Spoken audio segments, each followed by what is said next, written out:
Setelah polemik royalti musik makin panas diperbincangkan setelah LMKN menyebut instrumen dan suara alam juga dikenakan royalti. Pengusaha kafe dan resto kini memilih tempat tidak memutar musik untuk menghindari potensi masalah hukum soal royalti.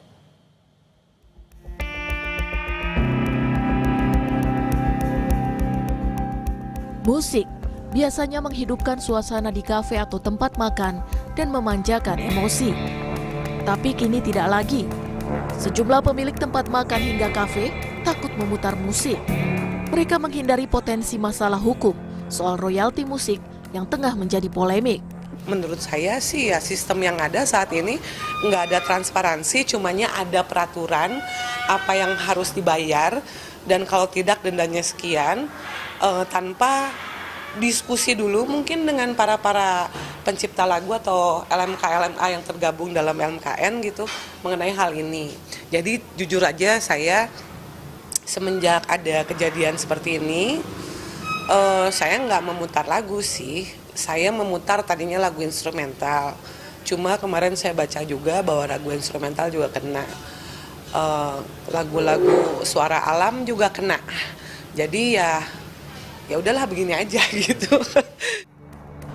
Pemutaran lagu diganti dengan instrumen tanpa hak cipta atau suara alam. Namun Ketua LMKN Dharma Oratmangun mengingatkan, pemutaran musik instrumen dan suara alam di ruang publik secara komersil juga wajib membayar royalti. Instrumentalia pun itu ada hak ciptanya. Kemudian suara alam atau suara burung dan lain sebagainya, itu ada produser yang merekamnya, mau itu badan usaha atau pribadi. Hasil dari rekaman itu disebut hak terkait terhadap rekaman tersebut. Itu namanya produser fonogram. Itu oleh undang-undang diatur bahwa produser fonogram mempunyai hak terkait. Untuk karya cipta lagu, si pencipta lagu mempunyai hak cipta. Ada dua kamar, hak cipta dan hak terkait gitu. Jadi produk itu ada hak ciptanya. Sebuah karya cipta lagu dan musik atau instrumental ya itu kan lagu dan musik. Ketika dibunyikan di ruang publik, memberikan dampak ekonomi kepada penyelenggara, wajib hukumnya untuk mendapatkan izin atau membayar royalti melalui LMK, LMKN. Itu amanat dalam undang-undang. Menteri Ekonomi Kreatif Teuku Rifki membenarkan pengusaha kafe dan restoran harus membayar royalti jika memutar lagu di tempat usahanya. Ya sebetulnya kalau kita memang menggunakan ya sebenarnya kan kita bayarkan. Tetapi yang harus dipastikan adalah akuntabilitas dari kolektifnya sehingga nyampe kepada para ya. Aturan soal royalti musik tengah digugat ke Mahkamah Konstitusi oleh sejumlah musisi. Pada persidangan akhir Juli lalu, Hakim MK Arief Hidayat sempat menyentil soal cara penafsiran Undang-Undang Hak Cipta terkait royalti lagu. Menurutnya, jika aturan royalti diterapkan secara harfiah, maka W.R. Supratman menjadi orang paling kaya di Indonesia. Bayangkan coba kita lagu Indonesia Raya. Ya, berapa tahun dinyanyikan oleh orang seluruh Indonesia, baik di tingkat PAUD sampai di tingkat lembaga negara. Itu kalau model penafsiran yang sekarang baru rame, itu ahli warisnya paling kaya sedunia itu. Ya kan?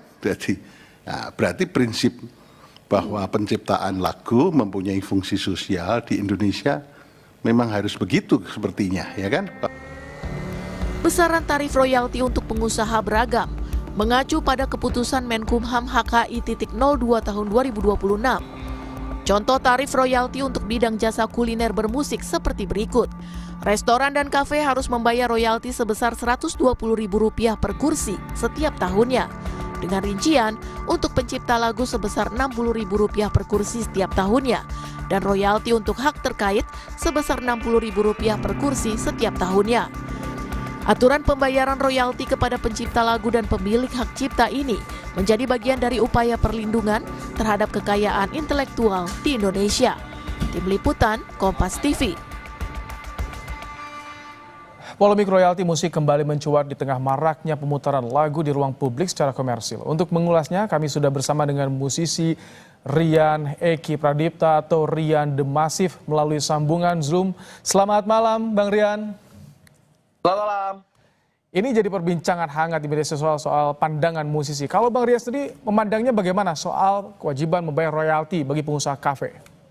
Oke, selain saya musisi juga kebetulan saya juga pengusaha juga yang juga punya ya kafe kecil-kecilan, bukan yang besar ya. Tapi sebenarnya gini, regulasi itu sudah jelas sebenarnya dan sudah ada sejak lama.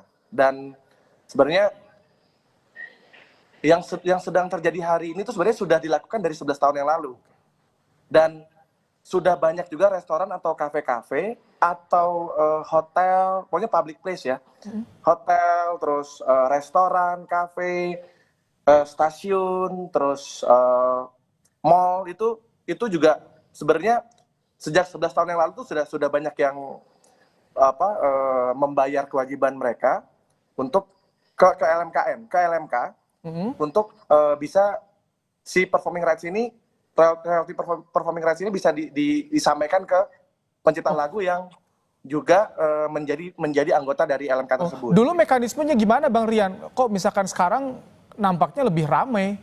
Sebenarnya nggak ada yang berubah. Jadi gini, kayak misalnya aku punya kafe gitu ya, aku kan ada warkop. Nah, saya ini bayar per tahun setahun sekali, dihitung dari banyaknya kursi. Misalnya kursinya ada 60 gitu ya. Jadi 60.000 kali 60, berarti kan berapa tuh kalau dihitung? Berarti 3,6 juta ya?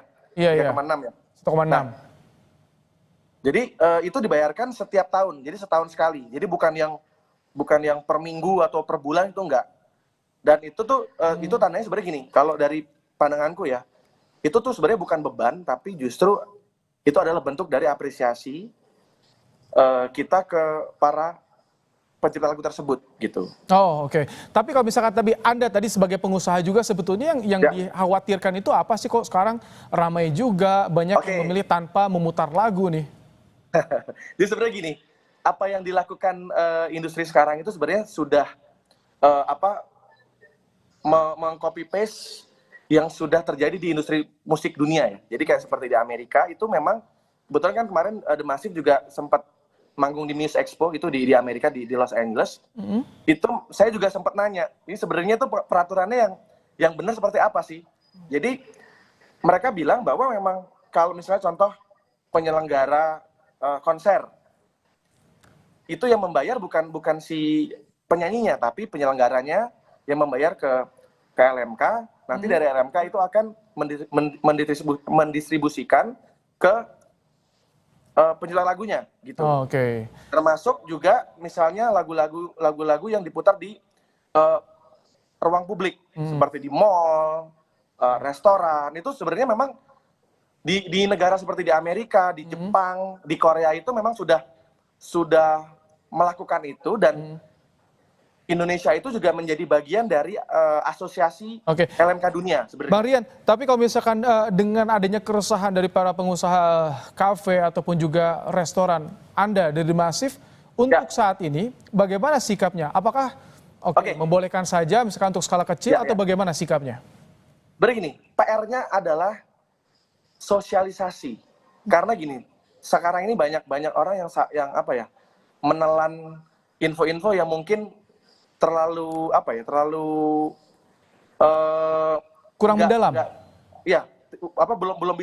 Belum tahu secara mendalam, tapi sudah langsung beropini dan lain-lain. Jadi memang ini PR-nya LMK atau LMKN itu untuk mensosialisasikan tidak hanya ke para user, tapi juga ke masyarakat. Karena sekarang ini kan kekuatan netizen ini kan luar biasa ya. Apalagi kalau sudah dibahas gitu, itu pasti akan menjadi satu hal yang kalau ada orang yang tidak mengerti jadinya malah jadi salah tangkap gitu. Tapi kalau seperti suara alam ataupun juga ada suara instrumen itu masuk juga, harus jadi masuk juga sih. Kalau kita mengacu pada apa yang sudah dilakukan di industri musik dunia, seperti di Eropa, di Amerika, di Jepang, itu instrumental, suara misalnya dia akapela, suara musik itu semua itu bayar sebenarnya. Semuanya Jadi ya. sebenarnya kalau kita mau mengacu sama industri musik yang ada di Amerika, Jepang atau Korea itu memang sudah seperti itu. Nah, cuma di Indonesia memang belum sosialisasinya belum terlalu meluas. Jadi banyak juga yang belum mengerti bahwa sebenarnya ketika kita punya restoran, apalagi rame ya restorannya ya gitu misalnya gitu ya. Kayak contoh kita sebut nama restoran misalnya apa ya kalau misalnya Sudah ada kemarin sudah ada kasus tanpa menyebutkan merek, sudah ada kasusnya juga kan kemarin ya. Restoran Padang lah misalnya contoh gitu restoran Oke, Padang. Ya. Itu kan mereka kan selalu biasanya memutar musik tuh. Karena memang gini. Kalau misalnya kita datang ke restoran atau di kafe gitu ya. Kalau nggak ada musik kan hening tuh nggak enak sebenarnya. Iya, betul. Jadi sebenarnya musik itu bisa membuat mood orang jadi nyaman, jadi makannya jadi enak. Itu ada pengaruhnya loh. Makanya sebenarnya kalau mau mengacu pada aturan yang sudah dilakukan di industri yang memang lebih besar ya seperti Amerika atau di Korea itu sebenarnya ruang publik, restoran, mall, hotel. Tapi khawatir nggak kalau dari musisi sekarang kan ada gerakan ya udah tanpa putar musik, bahkan ada yang ya udah kita putar misalkan musisi dunia yang mungkin dalam bayangan mereka tidak dijangkau oleh LMKN misalkan. Jadi gini, khawatir nggak? Contoh gini. Kemarin waktu itu ada beberapa band seperti Coldplay. Nah, Coldplay. Jadi kan kemarin waktu itu kan ada openingnya Malik The Essentials. Nah, terus waktu itu Coldplay itu kan dia manggung di Jakarta. Iya. Tapi penyelenggaranya tetap membayar performing rights-nya untuk si pencipta lagunya Coldplay, yang dimana juga yang bikin juga Chris Martin juga dan teman-teman. Itu melalui LMK itu tetap mengkolek. Oh, okay. Nah, karena LMK itu adalah masuk di asosiasi LMK dunia, jadi dari LMK yang ada di Indonesia itu akan disetor ke LMK yang menaungi internasional ya. Lagu-lagunya Chris Martin dan teman-teman. Oh, oke. Gitu. Baru dari LMK yang ada di Inggris misalnya itu akan distribusikan ke pencipta lagunya langsung. Jadi sebenarnya udah banyak kok kayak kemarin banyak musisi-musisi internasional yang datang ke Indonesia itu tetap dikolek sama LMK gitu. Oke, baik. Marian, terima kasih untuk suaranya, untuk pandangannya, karena ini yang menjadi persoalan di ruang publik. Ini yang banyak dipertanyakan. Terima kasih Rian The Massive, Rian Eki Pradipta telah bergabung di Kompas Malam hari ini.